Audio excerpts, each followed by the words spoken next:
welcome to Kankakee Podcast, where we talk about the people and places of Kankakee County. I'm Jake LaMore, and welcome to this bonus episode where we sit down with members of the Kankakee Valley Theater Association and talk about one of their upcoming shows.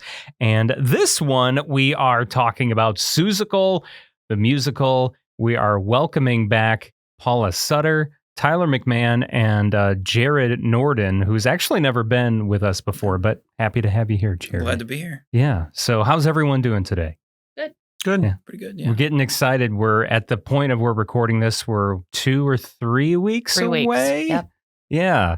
So Seussical, there are so many things going on in this show. The cast list is huge. Tyler made a hilarious joke while we were sitting here about the cast list. And what did you say about? I said it's relatively small for a Paula Sutter show. But there's how many people? There's 63 in the show. Are Paula Sutter shows usually like 80? She always says, I promise I'm only going to do like 50. And then you look at the list and there's at least 20 more than that 50. The most I've had was 70, so. Exactly. So, and that's a lot. That is so many. I mean, sure, the Lincoln Cultural Stage is big, but 70 people, that starts to fills get the stage. We moved over to the stage this week, and the first number they're out there, I went, wow, that's a lot of people up there. And Tyler was just rolling his eyes like, really? You didn't think about that before we moved here? So Paula is the director of this show, and it is your 30th show. Congratulations. Yes. And then, Tyler is in this show. You are playing Horton, right? And then Jared, you are playing the cat in the hat, which is perfect because you are tall. So it kind of, you definitely fit the character. So I've read that this is one of the most performed shows in America, which I did not know. I didn't even know this show existed until KVTA picked it up. So let's dive into what is this show about. I imagine it's just a plethora of Dr. Seuss's works. Yes, it's a combination of a lot of books. Tyler, he's the aficionado of all things theater. He really is. He is. He can probably answer better than I, but it has a lot of different parts from different books in it.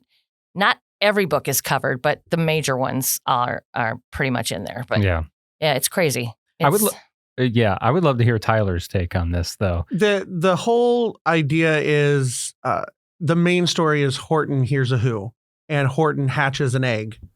And then they've just taken everything from obviously the Cat in the Hat to Gertrude McFuzz and Maisie from Horton Hatches an Egg, throw in a little bit of The Grinch, mentions of other books from Circus McGurkus to The Lorax a little bit, and they've just sort of figured out how to jam almost every story in there.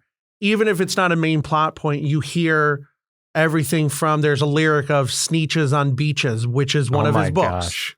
It's quickly mentioned, but they've jammed almost everything.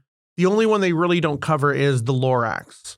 I know that early on it was in the story and they cut it because they were going to make it a full-length musical of its own that just never happened.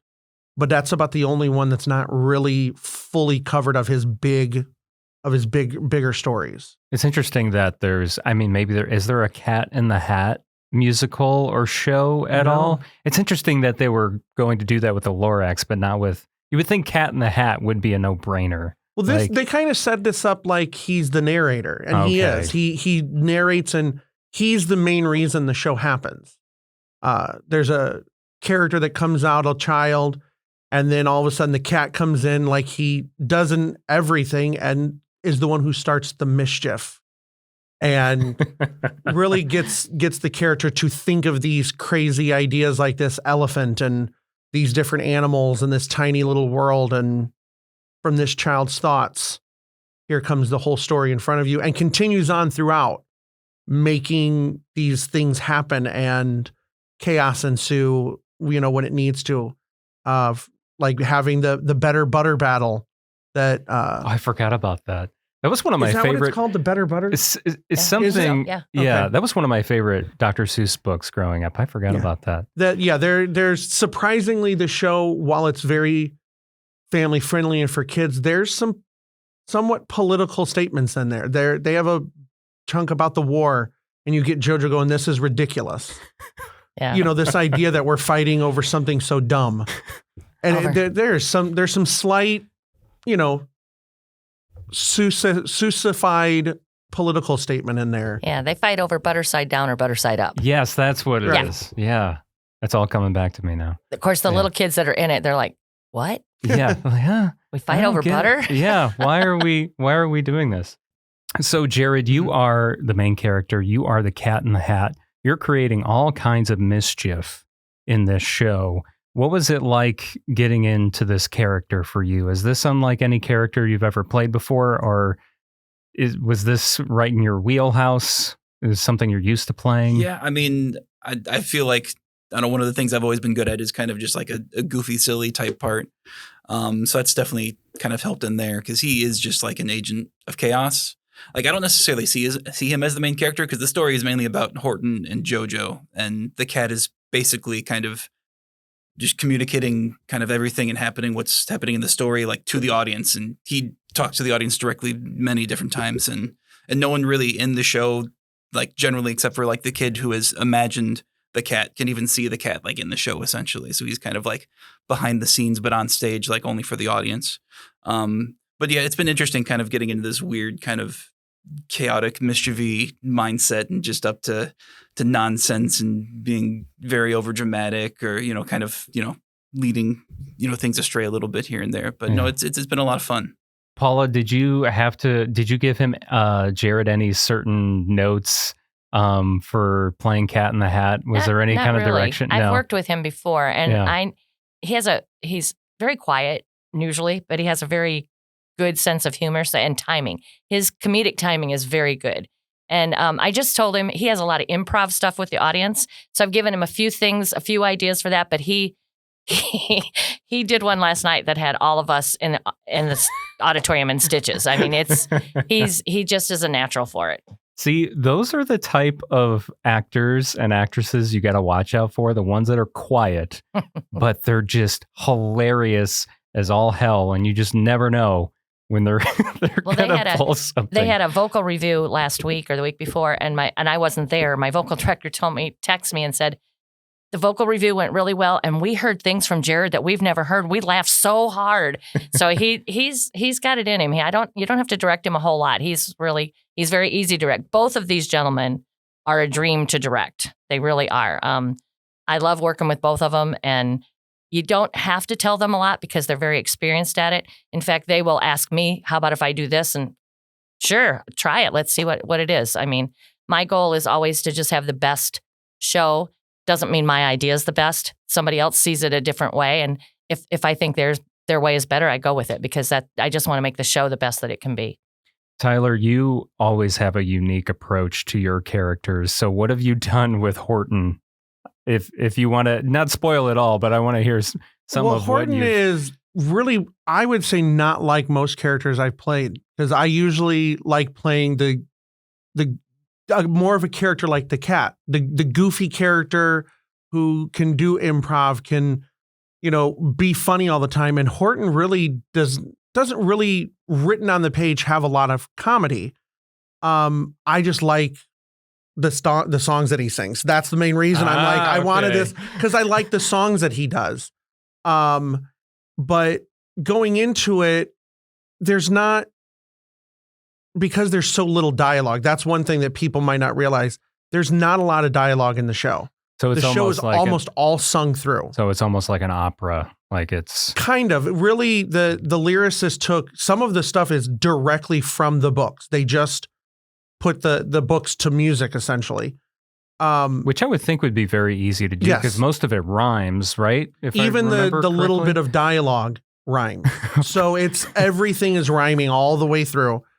The one way I looked at it as I went through, and I actually just recently asked Paula, because I said, I don't know how you want me to play Horton, but I just had this idea of he's there in the story, but he's not really part of the story. I feel like he's the one normal character, even though he's this elephant, amongst a bunch of, wacky people on stage. Could I kind of go at this idea of when things happen, he can kind of make asides to look at the audience and be surprised, like, why is this happening? There's a point where a character is singing to him, telling him this story, and all of a sudden the cat comes in singing like Louis Armstrong. And I said, can I kind of look over, like, where did he come from? Sort of thing of, why is all this weird stuff happening? I'm just, just a normal day is what I should be going through. And as Paula's done with me in the past, she just went, just do it. Do what you do, sort of a thing, which is a nice thing, I think, for some actors, when and you can have a good grasp on what to do on stage. Having a director who just goes, no, I trust you. If I don't like something, I'll say something. That's sort of been the approach. It's something that, and Jared could probably vouch for this with the improv he has to do. It's hard to do until there's an audience. Yeah. Some of the stuff that the way that I want to react to some things, I'm like, this will be easier when there's a lot of people out there who can show me what their reaction is, and I can work off of that. Not as much as he does. I mean, he's going out and talking directly to the audience. Some of that's going to be difficult until there's people there. Oh, so you're literally going out in the aisles? Oh, yeah, definitely. Okay. Yeah. At certain points, or sometimes it's from the stage to the audience as well. But it's like, you can kind of like plan certain things how I want to go, but with its improv in the audience, like you never know till that specific show too, because you don't know how each individual audience is going to react to anything. So. Right. Yeah. Exactly. And you hope whoever you go to in the audience wants to talk back to you. Right. And doesn't they just look at you there. They just like freeze. Clam up or be like, go away. And then deer in headlights. Yes. Yeah. The joke out of that. Exactly. Yeah. So Paula, with this being your 30th show, that is more than I think people realize. It might not sound like a lot, but it really truly is a lot. What has really set the show apart from others you've done before? I have never directed a show that is 99.5% music. And it just goes from one song to the next. There's no break. There's no blackouts. There's no scene changes. Everything's done on stage, as with the characters. Is there intermission? There is an intermission. Oh, there is. Okay. So I've never done that. So that for me has been a challenge because I don't read music. And most of the shows I've done, 29 of the shows I've done have been musicals. Only one was a straight show. Okay. But I don't read music, so it's hard for me I have to follow along just from hearing. So to have this whole show, and like Tyler said, there's actually only 2 pages, I think, in the script that doesn't have music on it. 2 pages of rhymes that does not have music. Otherwise, it's music from start to finish. So for me, that's been a challenge, which is part of the reason I wanted to do it. I like to challenge myself with different shows. And this has been a challenge for me. And I didn't think people would, I won't have a lot of people audition. I really was only going to cast 45. And I had 94 people audition. So that's why I ended up with 63. Right. Well, and also to kind of point this out, there's not just adults in this show, there's kids as well. So that probably, I would think, would be why you got so many. Yeah, our youngest just turned 7 last week. Oh my God. And our oldest, I haven't asked their age, but I'm sure I have a couple in their 50s. So we don't go there, But right. Yeah, we have a wide range, and we have 10 families. I have 2 families of 4, a dad and 3 kids twice, and then a mom and a kid, and another dad and a kid. So we have 10 actual whole families in the show. Which is that unusual for you, that having that dynamic? I know a lot of people, or families, I should say, do some shows together, but this one offers the roles to be able to do that from more age. Opportunities. When I directed Beauty and the Beast the first time, I had a couple families that were in it, but this one we really promoted families. We wanted it to be. We haven't done a show at KVT where it allowed the opportunity for parents and kids to be in a show. We have a lot of siblings all the time. So we promoted that. We wanted that effect. And and they came out and drove. So yeah, it's unusual. It doesn't happen very often because the shows aren't written that way. For the chance to have it, Fiddler's a good one. You can have families, you can have groups, but it is hard to do it. So when we have the chance, it's proven to be very well received. All of our cast members that are families are just enjoying it immensely, being able to work together. Yeah, and I'm sure that just creates a more fun atmosphere as well. Yeah, it seems to. Yeah. So is there anyone else from the cast that any of you want to talk about or point out that stands out to you? No, just the two of us. That's it. We are the only ones that matter. I mean, yeah, we have a really great cast. There's only 9 actual leads that have the majority of the lines, and then the rest of them are ensemble, but they're in a lot of stuff. We have 32 Who's. We have the Wickershams, the 6 Wickersham monkeys, the 6 bird girls. We doubled everything. It was supposed to be 3 monkeys, 3 bird girls. We made them 6. They're all really great. We have a lot of the 63. I think 29 are new to us that have never been in a KVT show. And of those, I think there's maybe 8 to 10 that are totally new, never been on stage. So, which is what you guys want. Yes. Right? Yeah. Always wanting some new blood to come in and freshen things up. And we've got a couple people from up north, Oak Park or Park Forest, Tinley Park. Where do they live? Mm-hmm. Somewhere up there. There's people Chicago Heights area that up that way that I've worked with before that were like Seussical, and they looked at it as a chance. Well, a mother and a son specifically that I've worked with. She hasn't been on stage in many years. I've directed her son a few times now, and they looked at this as a chance for them to do a show together, and came down and brought another friend with them, and they're all in the show, and they're coming down and they're having a blast. So, and it's definitely ignited her to be like, oh, there's more shows I want to audition for the future. So that's great. That's really great to hear. And I should point out too, the shows coming up for Seussical. I had them right in front of me, and then it totally. Oh, here we go. So yeah, the upcoming shows for Seussical is Saturday, April 20th, Sunday, April 21st, and then Saturday, April 27th, and Sunday, April 28th. You can go to kvta.org to get tickets for the shows. It's at, as we mentioned, that Lincoln Cultural Center. What else is there that you guys want to put out about Seussical, or even just KVTA related? One of the things that Paula had just mentioned about, there's just a handful of principals.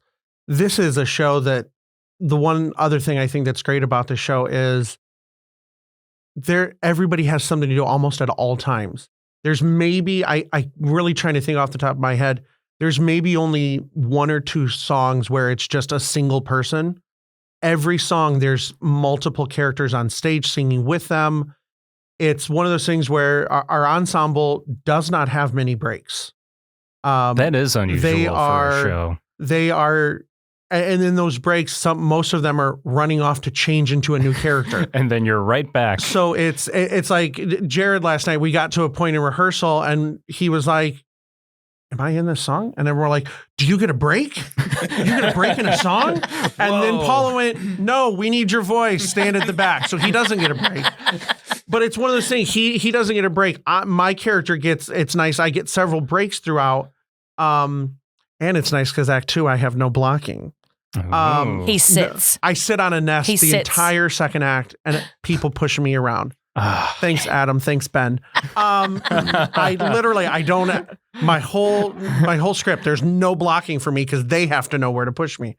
That's funny. But it's all the time. Every song, you either have backup for the song. It's never just one person, and doesn't happen a lot with shows, especially big shows like this that have a larger ensemble. A lot of times it's just, they come in for this song and then they leave. They come in. This one, they're full characters. And I would say for most of them, they're playing at least 2, if not 3 or 4 different characters throughout the show. Depending on how it filters through, like you were mentioning, Right. you know, the Grinch shows up for a little while. So then you've got the Who's, but then all Right. the circus characters, when they get to the Circus McGurkus, they have the jungle characters. Some of them double here, double there. It's a lot. So it's not something where you're just watching this one thing all the time and you have to, you know, go, okay, there's a lot of this character. Everybody's there almost all the time. They're running in and out for songs, changing to this character. It's a nice show for an ensemble. You don't have to feel like, oh, we're just there to back up this or dance behind here. No, they have a lot of work to do. And it was a challenge for me once we cast. We cast the 63, then I had to figure out where everybody was going. And I don't want them just to, you know, I needed circus performers. I don't want to cast more circus performers. So all the Who's, the adults and the kids, all become circus performers. You know, some of them become hunters, some of them become hunches, some become the fish. So the only people that don't double are the Bird Girls, excuse me, the Wickershams, and the other leads. They all stay the same, but all the ensemble do more than one thing. Okay. I'm curious, you know, obviously there's tons of costume changes. Those have to be done very quickly. But, you know, with like Finding Nemo Jr., they were doing a lot of interesting things as far as like they were using projections and they were using puppets and things like that. Are those types of things being used for this show or? No, we took if you saw the show, they had the 18-foot legs. We took them and redid them. So now it's the Jungle of Newell and Whoville. Our unit is a unit set. It's a 22-foot across platform and 10-foot out with 6 sets of steps, the highest point being 7 foot up. And then I have 2 platforms up in the front that we can use. So ours is a lot of levels, but there's not any projections because our set is so high. There's a screen behind that will be lit with different colors for different things, but the costumes are so colorful that we didn't want to add any more to it. But yeah, it's pretty fun to put everybody on the platforms and stuff, trying to place everybody now that we're there. It's they fight. When I put them last night up on the top, the little kids are like, I'll go. Everyone wants to go Some of the adults got up there and go, no, I don't want to be up here. And they had to come down. It's too far up, man. Yeah. And I know that feeling. But yeah, I like it because it's just a unit set. And we don't have a lot that comes on and off other than that. There's a few pieces that come on and off, but my set crew it's gonna be the easiest show they've ever done. Wow. Okay. So, I would expect the opposite. I would expect there to be a lot of changeovers. No, whatever comes out, I have 2 things, thing 1 and thing 2. They bring a lot of it on and off. And then some of the older cast members, like the littler kids can't really push the nest that much because it's pretty high. So I have a couple adults that come out and do that. But I'm also having the set crew dress as Who's. So when they do come out, they're going to kind of blend in. Oh, that's cool. That's awesome. I never thought about that. So again, kvta.org to get those tickets. You've got 2 weekends, 4 shows total, opportunities to see it. Paula, Jared, and Tyler, thank you all so much for being here. Anything else that you want to plug? I would like to plug May 18th. We're having a fundraiser at LCC. And I can't always say the gentleman's last name. Pat Tomasulo. Thank you. From WGN. He's doing a one-night show for us, a comedic show. He's very funny, but it's really not for children. It's adult-orientated, but he's really good. And then we are doing another show in the summer this year. We're doing a show called Hello Girls. And it is a true story of the ladies in World War I that had switchboard operators and how they helped the war, and we're doing it in our black box, and that's going to be it's great music, and it's really going to be a great show. The end of July. Okay, awesome. Well, I look forward to that as well. So, yeah. Well, thank you all for being here, and good luck. Thank you. Yeah, Thanks you're so welcome. much. Yep. Thank you. That concludes this episode of Kankakee Podcast. I'm Jake LaMore. Thank you so much for listening. Please hit that subscribe button if you haven't already. Follow us on Facebook, Instagram, and LinkedIn at Kankakee Podcast. Shout out to Carrie O'Connell for supporting the show each month through Patreon. If you want your name announced on a future episode, sign up at patreon.com/Kankakee Podcast. Special thanks to our sponsors, Chicago Dough Company, Noble Dairy Queen Stores, Frank's Appliance Center and Sleep Source, Pigosh Engineering, King Music, Little Me Studio, Taco John's, D. Westfall Jewelers, and Edward Jones Financial Advisor, Adam Elroy. Kankakee Podcast is produced by the fine team at Pathfinder, a full-service marketing agency in downtown Kankakee. Learn more at yourpathfinder.io. Our theme song is by Lupe Carroll. This river carries